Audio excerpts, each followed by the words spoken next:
अस्सलाम वालेकुम, मैं हूं इमरान खान। आज हम बात करेंगे, दो तीन छोटी छोटी पॉइंट है उनके ऊपर बात करेंगे। सबसे पहले तो पीटीआई ने आईएमएफ को ख़त लिखने का फ़ैसला कर लिया है। इसमें ख़त में क्या लिखा जाएगा, क्या तफसील लिखी जाएगी, इसके क्या फ़ायदे और क्या नुकसान हो सकते हैं, आज इसके बारे में बात करेंगे। दूसरा एक पॉइंट ये भी है कि लियाकत अली चट्ठा साहब जो रावलपिंडी के साबका कमिश्नर थे, उसका पहले जो बयान दिया था उसने कि मेरा ज़मीर जाग गया है, पहले ज़मीर जागा था या आज उसका ज़मीर जाग गया है, आज उसने अपने बयान से यू टर्न ले लिया है, उसके बारे में बात करेंगे। तीसरा हमारा पॉइंट है कि जो सोशल मीडिया पे जो यूट्यूबर एक्टिव थे, जिन्होंने एक चीफ जस्टिस ऑफ पाकिस्तान के खिलाफ जो बयानबाजी शुरू कर दी थी, उनका क्रैकडाउन शुरू हो गया है। इसके हवाले से आज हम बात करेंगे। पीटीआई ने आईएमएफ को खत लिखने का फैसला कर लिया है। फैसले में इसमें फैसला जो इसके बारे में पता किया कि ये किसने डिक्टेशन दी है पीटीआई के रहनुमा को, जो इनके जो एक्टिव मेंबर हैं। ये बाद में पता चला कि ये इमरान खान साहब ने अपने रहनुमा को ये हुक्म जारी किया है कि आईएमएफ को खत लिखा जाए और उसके अंदर एक वजाहत लिखी जाए कि ये जो नई गवर्नमेंट जो बनने जा रही है, इस टाइम पर जो इलेक्शन हुए हैं, इनको कर्जा ना दिया जाए। ये उसने उस खत के अंदर लिखने की वजाहत खान साहब ने बताई है कि उनको कर्जा ना दिया जाए। अगर इसके बाद हमारी गवर्नमेंट आती है तो हम इस कर्जे की किस्त यानी कि इंस्टॉलमेंट हम वापस नहीं करेंगे आईएमएफ को। तो ये खत में लिखने का कहा गया और यूरोपियन कंट्रीज को भी कहा गया है।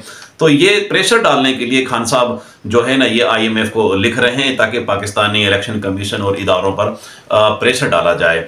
पर मैं यहाँ पर एक चीज़ बता दूं, इसका फिर थोड़ी सी तस्दीक भी की गई है। ये रहनुमा है पीटीआई की अली जफर साहब, उन्होंने तस्दीक कर दी है इसकी कि खान साहब ने वाकई ही ये कहा है, हमें डिक्टेशन दी है, डायरेक्शन दी है कि आईएमएफ के जो नुमाइंदे हैं उनके साथ बात करें, मिले और उनको एक खत जारी करें, उसमें ये सारी बातें तमाम लिखें कि आइंदा अगर हमारी गवर्नमेंट आ जाती है तो हम ये जो कर्ज की किस्त है, इंस्टॉलमेंट है, हम रिफंड नहीं करेंगे, हम वापस नहीं करेंगे।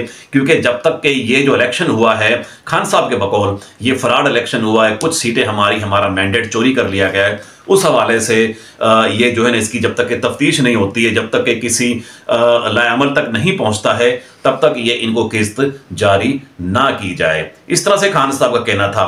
हम आपको एक बता दें कि आपको खान साहब को हम छोटी छोटी तजवीज़ देना चाह रहे हैं कि ये आप पहले भी अपनी पार्टी को नुकसान में मुब्तला कर चुके हो, क्योंकि आप पहले भी आईएमएफ को इस तरह की बातें कर चुके हो।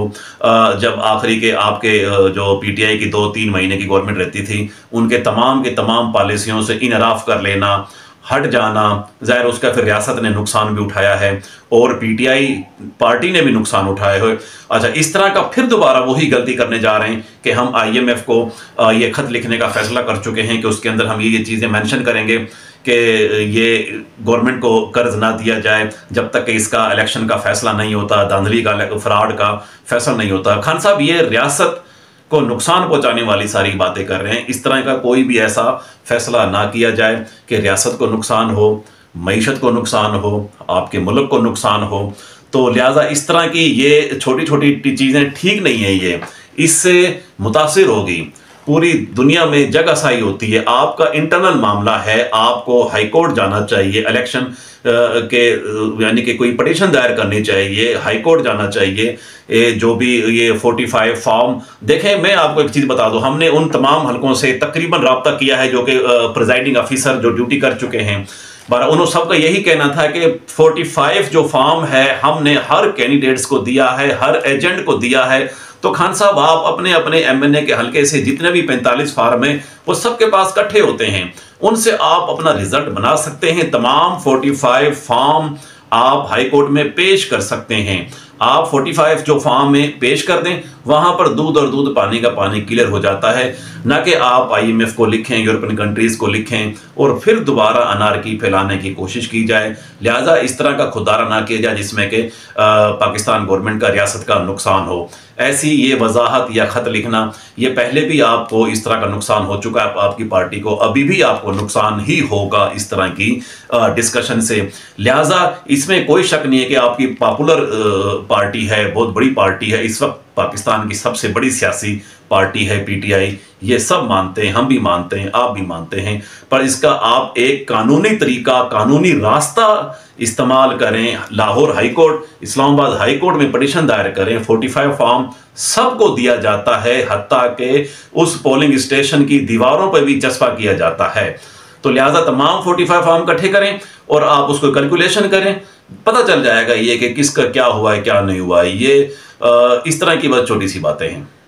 अब हम बात करते हैं, एफआईए ने नोटिस ले लिया है यूट्यूबर के खिलाफ, यानी कि जो सोशल मीडिया पे चीफ जस्टिस ऑफ पाकिस्तान के खिलाफ जो भी मवाद शेयर हो रहा है, जो भी मवाद उन्होंने इलेक्शन कमीशन के मुतालिक जो इल्जामात लगाए गए थे, उनके हवाले से जो यूट्यूबर ने जो फटाफट करके उन्होंने जो वीडियो बनाना शुरू कर दी, डाउनलोड शुरू कर दी है, कोई तफ्तीश, कोई रिसर्च, कोई तहकीक, कुछ भी किस्म का कोई भी ऐसा कोई उन्होंने हिम्मत ही नहीं की है और फटाफट बोलना शुरू कर दिया और डालना शुरू कर दिया।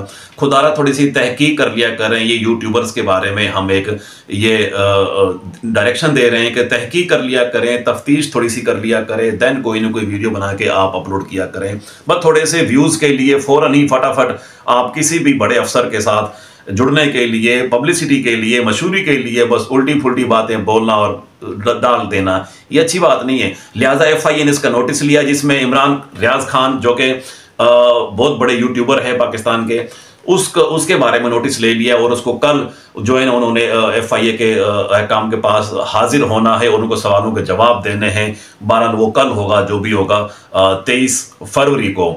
तीसरा एक अहम पॉइंट था रावलपिंडी का जो साबका कमिश्नर लियाकत अली चट्ठा साहब के बारे में कुछ दिन पहले ये बयान दे चुके हैं कि ये जो इलेक्शन है, इलेक्शन कमीशन ने बाय फोर्स चीफ जस्टिस का नाम भी लिया, उन्होंने इस तरह से नाम लेके धांधली का कहा गया। तो अच्छा, उस टाइम इनका क्या बयान था कि मेरा ज़मीर जाग गया है। लियाकत अली चट्ठा साहब का कमिश्नर रावलपिंडी, उस टाइम का क्या बयान था उनका कि मेरा ज़मीर जाग गया है, ये 2 नंबरी सिलेक्शन हुआ है रावलपिंडी में, ये हुआ तो वो हुआ, पूरी दुनिया जानती है, सब कुछ जानता है, पूरा पाकिस्तान जानता है। पर उस वक्त भी हम यही फील कर रहे थे, बल्कि यकीन था कि चट्ठा साहब जो हैं वो झूठ बोल रहे हैं, किसी भी एक फ्रेमवर्क पे काम कर रहे हैं। ये चूंकि हमने तमाम प्रिजाइडिंग्स जहां जहां तक हम पहुंच सकते थे, रावलपिंडी में प्रिजाइडिंगों से हमारी बात भी हुई है, वहां पर यही बात शो की गई है, क्योंकि उन्होंने कहा हमें कोई पिक बनाना या वीडियो, कोई रिकॉर्डिंग ऐसी प्रिजाइडिंग ने नहीं हमें दी है। बहरहाल वर्बली हमें हमारे साथ उनके साथ बात हुई है। उन्होंने यही कहा है रावलपिंडी के कुछ प्रिजाइडिंग अफसरान ने कि हमने 45 फॉर्म रिजल्ट बना के सबको दिया, एजेंटों को भी दिया है, वहाँ के थानेदार को भी दिया है, वहाँ के नंबरदार को भी दिया है, वहाँ के मोअज़्ज़ज़ शख्सों को भी दिया है। लिहाजा एमएनएस के पास पहुंचते हैं ये तमाम 45 फॉर्म अपने इकट्ठे करके रिजल्ट को टोटल करके कैलकुलेशन करके उनको पता चल जाएगा कि कितने वोट हैं, कितने नहीं हैं। बहरहाल लियाकत अली चट्ठा साहब, उस टाइम भी उनका कहना था जो प्रिजाइडिंग अफसरान है रावलपिंडी के, कि ये चट्ठा साहब झूठ बोल रहे हैं, किसी फ्रेमवर्क पे काम कर रहे हैं, कोई टास्क है इसके पास। लिहाजा आज उन्होंने फिर दोबारा यू टर्न ले लिया लियाकत अली चट्ठा साहब ने कि मैंने ये तमाम की तमाम जो बातें की थी इलेक्शन के मुतालिक, इलेक्शन कमीशन को और चीफ जस्टिस को ज़रा थोड़ा सा यानी कि आवाम की नज़र में वैल्यू डाउन करने वाली वजह से की थी, ताकि मुल्क के अंदर कोई इंतशार फैले। और किसके कहने पे चट्ठा साहब ने किया है? ये पीटीआई का नाम ले रहा है। चट्ठा साहब के पीटीआई का एक ओहदेदार है जिसके कहने पे मैंने ये तमाम बातें बोली हैं और मुझे थोड़ा सा लालच देने की कोशिश की थी उन्होंने कि हम आपका ये कर देंगे, वो कर देंगे, हम आपका मुस्तकबिल बना देंगे। तो लिहाजा उनकी अपनी पार्टी का मुस्तकबिल दाव पे लगा हुआ है। चट्ठा साहब आपका क्या मुस्तकबिल बनाएंगे? आप तो वैसे एक कमिश्नर हैं, अब आपने और क्या लालच रखना था। बहरहाल अब कौम से माफ़ी मांग चुके हैं चट्ठा साहब के, मैंने ये सारा का सारा जो बयान दिया है झूठ पर मबनी था, इसमें ये सारा फ्रॉड था, झूठ बोला है, ये सारा चट्ठा साहब ने यू टर्न ले लिया है। ये आज के लिए इतना ही। अगर किसी को भी कोई सवाल हो अपने कमेंट्स बॉक्स में कीजिएगा, इंशाअल्लाह ताला हम उसको सवालों के जवाब देने की कोशिश करेंगे। अल्लाह हाफिज़।